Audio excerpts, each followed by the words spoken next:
ആഭിചാരം എന്ന വാക്ക് തൽക്കാലത്ത് ബസ് വേർഡായി മാറുമോ? മുഖ്യമന്ത്രി ആ ആശയത്തെ തിരസ്കരിച്ചത് കേരളം കേട്ടു. ശാസ്ത്രയുഗത്തിൽ ആഭിചാര ക്രിയാവാദം ചെലവാകില്ല എന്നാണ് അദ്ദേഹം പറഞ്ഞത്. നിശ്ചയമായും ശാസ്ത്രത്തിൻ്റെ പരീക്ഷണ നാളിയിലോ രീതിശാസ്ത്രത്തിന് കീഴിലോ വരുന്ന ആശയമല്ല അത്. ശാസ്ത്രത്തിന് സംവദിക്കാൻ കഴിയുന്ന ആശയവുമല്ല അത്. ആഭിചാരം മാത്രമല്ല, സൃഷ്ടാവും പരിപാലകനുമായ ദൈവം എന്ന ആശയത്തോടും വസ്തുതയോട് പോലും ശാസ്ത്രം സംവദിക്കില്ല. അതിനാ കഴിവില്ല. അപ്പോൾ പിന്നെ ദുഷ്ടാരൂപി, പിശാച് തുടങ്ങിയ സങ്കല്പങ്ങളോട് അതെങ്ങനെ സംവദിക്കും? ശാസ്ത്രം സംവദിക്കാത്ത ഒന്നിനോട് യുക്തിചിന്തയും യുക്തിവാദവും എങ്ങനെ സംവദിക്കും? നാസ്തികവാദവും അതിനോടെങ്ങനെ സംവദിക്കും? ഇല്ല. ഈ പറഞ്ഞ ചിന്താധാരകളൊന്നും ആഭിചാരം എന്ന ആശയത്തെ ഉൾക്കൊള്ളുകയില്ല, അംഗീകരിക്കുകയുമില്ല. തെർമോമീറ്ററിനെ മർദ്ദമോ ബാരോമീറ്ററിനെ ഊഷ്മാവോ സംവദിക്കാൻ കഴിയില്ല എന്നതും സത്യം തന്നെയാണല്ലോ.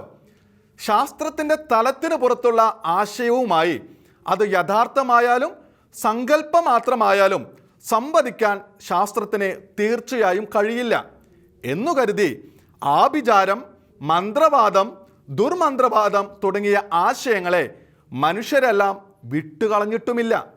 മന്ത്രവാദത്തിൻ്റെ പേരിലാണ് മാസങ്ങൾക്ക് മുമ്പ് വിദ്യാസമ്പന്നരായ മാതാപിതാക്കൾ 2 പെൺമക്കളെ കുരുതി കഴിച്ച സംഭവം ഉണ്ടായത്.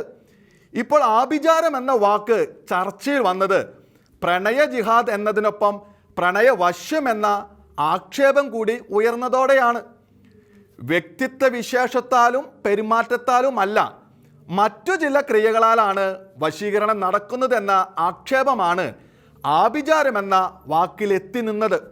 ഈ പശ്ചാത്തലത്തിൽ ഇസ്ലാമിക സമൂഹത്തിലെ ഒരു നേതൃവ്യക്തി ക്രൈസ്തവ സഭ ആഭിചാരത്തിൽ വിശ്വസിക്കുന്നുണ്ടോ എന്ന് ചോദിച്ചത് യൂട്യൂബ് ചാനലിൽ പലരും കണ്ടു.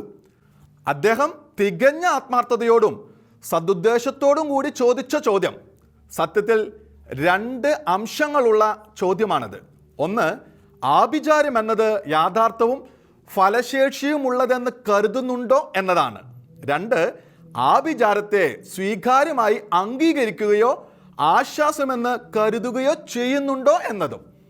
മുമ്പേ സൂചിപ്പിച്ചതുപോലെ അതിസ്വാഭാവികമായ ആശയങ്ങൾ സംബന്ധിച്ച കാര്യമായതിനാൽ നന്മയുടെയും തിന്മയുടെയും പ്രകൃതിക്കതീത ശക്തികൾ സംബന്ധിച്ച വിശ്വാസ വിഷയമായതിനാൽ ഇതിന് പൊതുവായുള്ള ഉത്തരിക്കൽ ആശാസ്യമല്ലല്ലോ.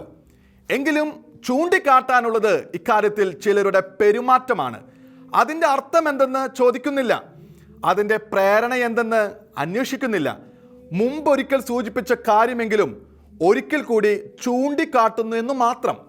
കേരളത്തിലെ പ്രചാരമേറിയ പത്രത്തിൽ അതിസ്വാഭാവികമായ രീതിയിൽ സ്നേഹം ആകർഷിച്ചെടുക്കാനുള്ള സേവ ചെയ്തു കൊടുക്കുമെന്ന പരോക്ഷ സൂചനയോടെ ഉസ്താദുമാരുടെ പേരിൽ പരസ്യം. ഒരിക്കലല്ല, പതിവായി. ഇത് പ്രകൃതി വിധേയമായ ശുശ്രൂഷയാണെന്ന് കരുതാൻ കഴിയില്ല. പ്രകൃതിക്കതീതമായ അതിസ്വാഭാവികമായ എന്തോ ആണ് പരസ്യദായകൻ ഉദ്ദേശിച്ചിരിക്കുന്നതെന്നേ സാധാരണക്കാർക്ക് മനസ്സിലാക്കാൻ കഴിയുന്നുള്ളൂ.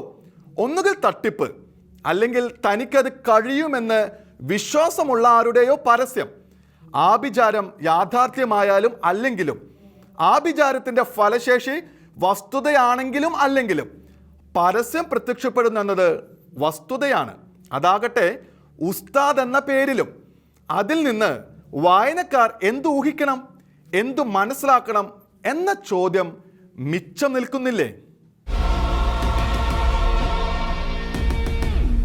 ഏതു കാര്യത്തിനും ഫ്രാൻസിസ് മാർപ്പാപ്പയുടെ വാക്കുകളെ ഉദ്ധരിക്കുന്ന ചിലർ ഇവിടെയുണ്ട്. പരിശുദ്ധ പിതാവ് താൻ സന്ദർശിക്കുന്ന ആഗോള സമൂഹങ്ങളിൽ അവിടുത്തെ സാഹചര്യം കണക്കിലെടുത്ത് പറയുന്ന വാക്കുകളെല്ലാം ഇവിടുത്തെ സഭാപിതാക്കന്മാർക്ക് എതിരെയാണെന്ന് വ്യാഖ്യാനിക്കുന്നവരും. നിർഭാഗ്യവശാൽ തങ്ങൾക്ക് സൗകര്യപ്രദമായി വ്യാഖ്യാനിക്കാൻ കഴിയുന്ന വാക്കുകൾ മാത്രമാണ് അവരിങ്ങനെ ഉപയോഗിക്കാറ്.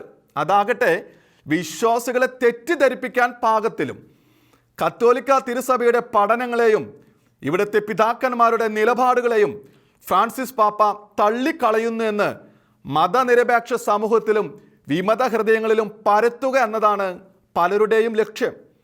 മാർ ജോസഫ് കല്ലറങ്ങാട്ട് സമീപനാളിൽ വിശ്വാസികൾക്ക് നൽകിയ ഒരു മുന്നറിയിപ്പിനെ ഫ്രാൻസിസ് പാപ്പ തള്ളിക്കളഞ്ഞു എന്ന മട്ടിൽ കഴിഞ്ഞ ദിവസം സമൂഹ മാധ്യമങ്ങളിൽ പ്രചരിപ്പിച്ചവരുണ്ട്. ഇക്കാര്യത്തിൽ ചില സന്യസ്തരുടെയും സാന്നിധ്യം കാണപ്പെടുന്നു എന്നതാണ് വേദനാജനകം. പാപ്പയുടെ വാക്കുകളെ അനുസരിക്കുകയാണ് ഇവിടുത്തെ മെത്രാൻ ചെയ്യേണ്ടതെന്ന് പറഞ്ഞ ഒരു ഗുരു ഏതാനും നാളുകൾക്ക് മുമ്പ് സീറോ മലബാർ സഭയിലെ ദിവ്യബലി ഏകീകരണത്തിന് പാപ്പ നൽകിയ വ്യക്തമായ നിർദ്ദേശത്തെ മറന്ന് വാക്കുകൾ സൗകര്യാനുസൃതം വ്യാഖ്യാനിക്കുന്നതും വിശ്വാസികൾ കേൾക്കാനിടയായി. അതേ മട്ടിൽ ഫ്രാൻസിസ് പാപ്പ സ്വവർഗ വിവാഹത്തെ അംഗീകരിക്കുന്നു എന്ന് പ്രചരിപ്പിച്ചവർ നിരവധി. സഭയ്ക്കകത്തും പുറത്തും. എന്നാൽ വിവാഹം എന്ന കുദാശ സ്ത്രീ പുരുഷ പങ്കാളികൾക്ക് മാത്രമേ സ്വീകരിക്കാനാകൂ എന്ന് കഴിഞ്ഞ ദിവസം ചെക്കോസ്ലാവക്യയിൽ നിന്നുള്ള മടക്കത്തിനിടെ വിമാനത്തിലെ അഭിമുഖത്തിൽ അദ്ദേഹം വ്യക്തമാക്കിയത് അവരാരും ഏറ്റുപിടിക്കുന്നില്ല. വിശ്വാസികൾ നിശ്ചയമായും കരുതിയിരിക്കേണ്ട പ്രവണതയാണിത്. ഈശോയുടെ നിയമങ്ങളെ പാപ്പ തിരുത്തുന്നു എന്ന് ഒരു വശത്ത് തിരുസഭയ്ക്കെതിരായും മറുവശത്ത് പാപ്പയ്ക്കെതിരായും പ്രചരിപ്പിക്കുന്നവരുണ്ട്. സ്വർഗസ്ഥനായ പിതാവേ എന്ന പ്രാർത്ഥനയിലെ വാചകത്തിന് ആശയവ്യക്തത വരുത്തിയതിനെ വിമർശിച്ചവരാകട്ടെ പാപ്പ ബൈബിൾ തിരുത്തുന്നു എന്ന മട്ടിലാണ് ദുഷ്പ്രചരണം നടത്തിയത്. പ്രാർത്ഥനയുടെ പാഠം പരിഷ്കരിക്കാൻ പാപ്പയ്ക്കുള്ള അധികാരവും ജ്ഞാനവും അവർ ചോദ്യം ചെയ്യുകയായിരുന്നു. അതുവഴി പാപ്പയെയും സഭയെയും കുറിച്ച് ഇത്തരത്തിൽ വിശ്വാസി സമൂഹത്തിലും പുറത്തും ആശയക്കുഴപ്പം സൃഷ്ടിക്കാൻ ശ്രമിക്കുന്നവർക്കെതിരെയും വിശ്വാസികൾ ജാഗ്രത പുലർത്തേണ്ട കാലം